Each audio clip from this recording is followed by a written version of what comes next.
പരിശുദ്ധ പരമ ദിവ്യകാരുണ്യമേ,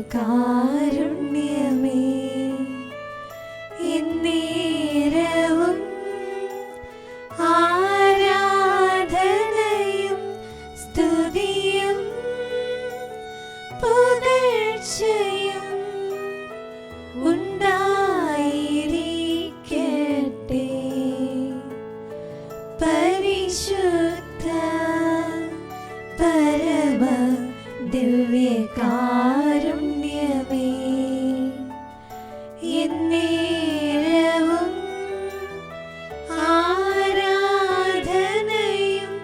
സ്തുതിയും പുകഴ്ചയും ഉണ്ടായിരിക്കട്ടെ. പരിശുദ്ധ പരമ ദിവ്യകാരുണ്യമേ, എന്നേരവും ആരാധനയും സ്തുതിയും പുകഴ്ചയും ഉണ്ടായിരിക്കട്ടെ.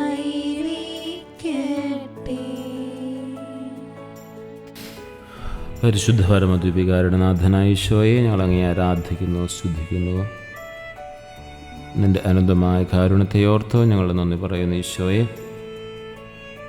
നിൻ്റെ സാന്നിധ്യം ഞങ്ങൾ ഓരോ നിമിഷവും അനുഭവിച്ചറിഞ്ഞു. പ്രത്യേകിച്ച് ദീപികാരുണ്യ ആരാധന സമയത്ത് നിൻ്റെ സജീവമായ സാന്നിധ്യത്തെ ഞാൻ തിരിച്ചറിയുന്നു.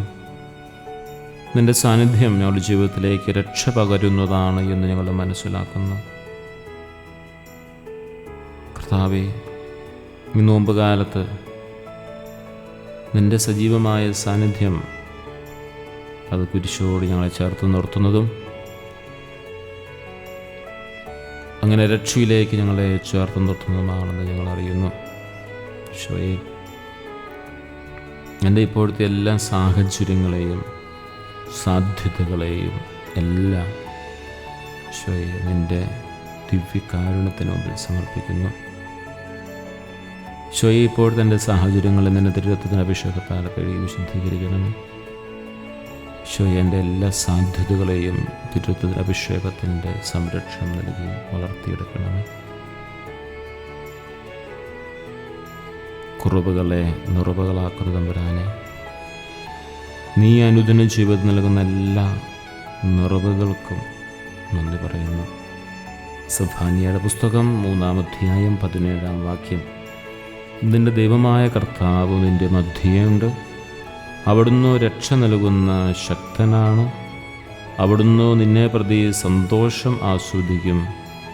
തൻ്റെ സ്നേഹത്തിൽ അവിടുന്ന് നിനക്ക് പുതുജീവൻ നൽകും. നോമ്പുകാലത്തിലെ ദൈവം നമുക്ക് നൽകുന്ന വലിയ ആശ്വാസത്തിൻ്റെയും സാന്നിധ്യത്തിൻ്റെയും സന്തോഷത്തിൻ്റെയും വാക്കുകളാണിവ. രക്ഷ നൽകുന്ന ശക്തനായ ദൈവത്തെ നാം കാണുകയാണ്. നമ്മുടെ ജീവിതത്തിലെ പ്രശ്നങ്ങളോ പരീക്ഷകളോ എത്ര വലുതായാലും അവയേക്കാൾ ശക്തനായ ദൈവം നമ്മുടെ കൂടെയുണ്ട് എന്നുള്ളൊരു തിരിച്ചറിവ്, അവിടെ നമ്മെ തളരാൻ അനുവദിക്കുകയില്ല എന്നുള്ള വലിയൊരു സത്യം നമ്മൾ തിരിച്ചറിയുന്നതാണ്. അതാണ് രക്ഷയെന്ന് പറയുന്നത്. നമുക്ക് രക്ഷ നൽകാൻ വന്നവൻ ശക്തനാണ് എന്ന് നമ്മൾ തിരിച്ചറിയണം. മരണത്തെ പോലും വിജയിച്ചവനാണ്. തൻ്റെ പീഡാനുഭവങ്ങളിലും അവൻ നിശബ്ദനായി നിന്നു എന്നുള്ളത്. അങ്ങനെയാണ് അവൻ ശക്തനായ രക്ഷകനായി മാറിയത്.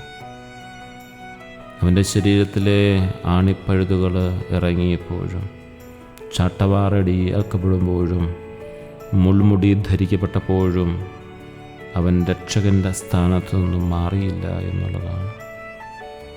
നമ്മുടെ ജീവിതത്തിലേക്ക് നമ്മളൊന്ന് പരിശോധിച്ച് നോക്കുക, തിരിഞ്ഞു നോക്കുക. നമ്മൾ സ്നേഹിക്കുന്നവർ, നമ്മൾ സ്നേഹിക്കുന്നവർ, നമ്മൾ കരുതുന്നവർ ഒരുപക്ഷെ നമ്മുടെ ഇഷ്ടത്തിന്, നമ്മുടെ താല്പര്യത്തിന്, അല്ലെങ്കിൽ നമുക്കെന്തെങ്കിലുമൊക്കെ വേദനാജനകമായ കാര്യങ്ങളുണ്ടാകുമ്പോൾ പലപ്പോഴും നാം അവരിൽ നിന്നും ബോധപൂർവം മാറി നിൽക്കും. പക്ഷേ ഈശോ അങ്ങനെയല്ല.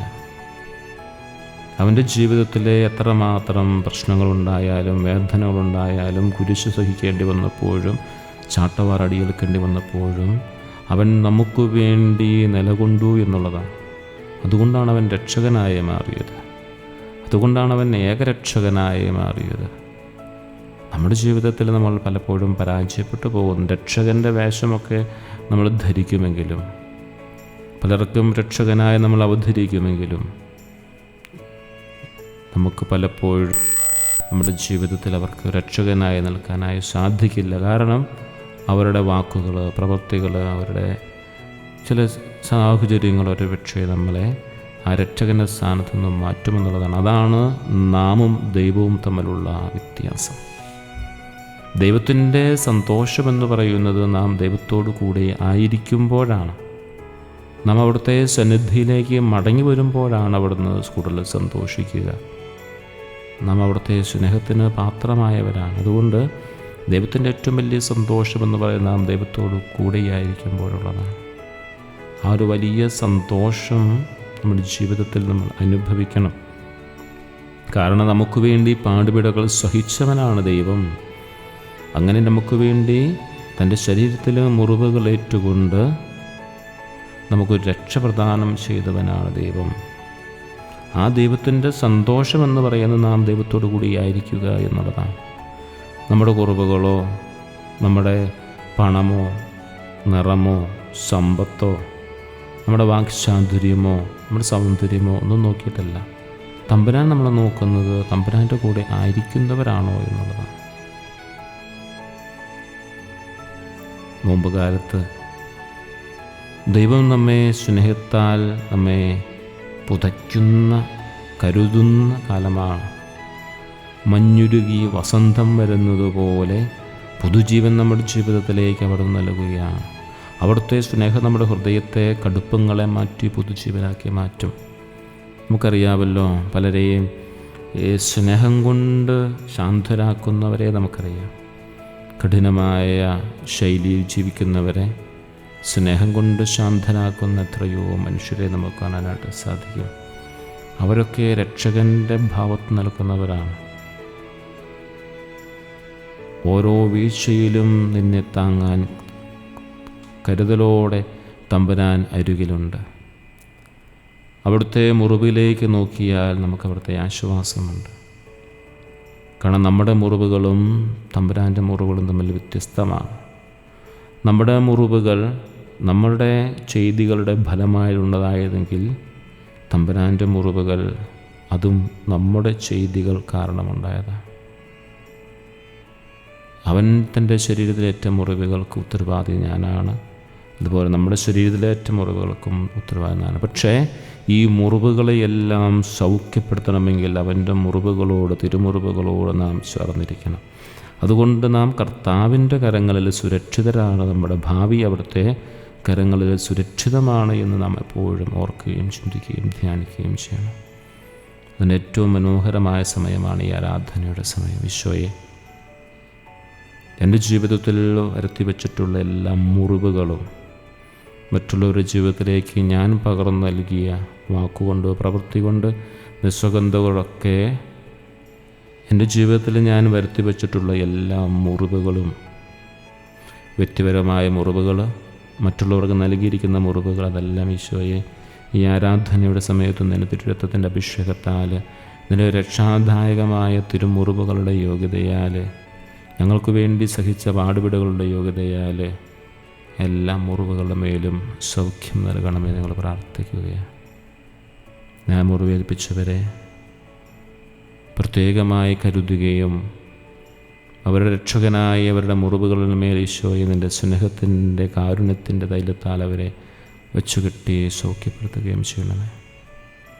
പ്രിയ സഹോദരങ്ങളെ, നാം മുറിവേൽപ്പിച്ച ഓരോരുത്തരെയും തമ്പുരാൻ്റെ സന്നിധിയിൽ ദിവ്യകാരുണ്യത്തിന് മുമ്പിൽ കൊണ്ടുവന്നവരെ ഈശോയുടെ സ്നേഹത്തിലേക്ക്, ഈശോയുടെ കാരുണ്യത്തിലേക്ക്, ഈശോയുടെ കൃപയിലേക്ക്, ഈശോയുടെ തിരുരക്തത്തിലേക്ക് നമുക്ക് ചേർത്ത് നടത്താം. അതോടൊപ്പം നമ്മുടെ ജീവിതത്തിൽ ഒരു പുതുജീവൻ നൽകണമേ എന്ന് പ്രത്യേകമായി പ്രാർത്ഥിക്കാം. ഈശോയുടെ വലിയ സ്നേഹം നമ്മിൽ നിറയട്ടെ, ഈശോയുടെ കാരുണ്യം നമ്മിൽ നിറയട്ടെ. നമുക്ക് വേണ്ടി പാടുപെടി സഹിച്ച് രക്ഷകനായ ഏകരക്ഷകനായ ക്രിസ്തുവിൽ നമുക്ക് അഭിമാനിക്കാം. അവിടുത്തെ സദാസമയവും നമുക്ക് ആശ്രയിക്കുകയും ചെയ്യാം. ഇനിയുള്ള നിമിഷങ്ങളിൽ നമ്മുടെ നിയോഗങ്ങളൊക്കെ നമുക്ക് തമ്പുരാൻ്റെ സന്നിധിയിൽ സമർപ്പിക്കാം. തമ്പുരാൻ്റെ കാരുണ്യം നമ്മുടെ മേൽ സമൃദ്ധമായി ചൊരിയട്ടെ.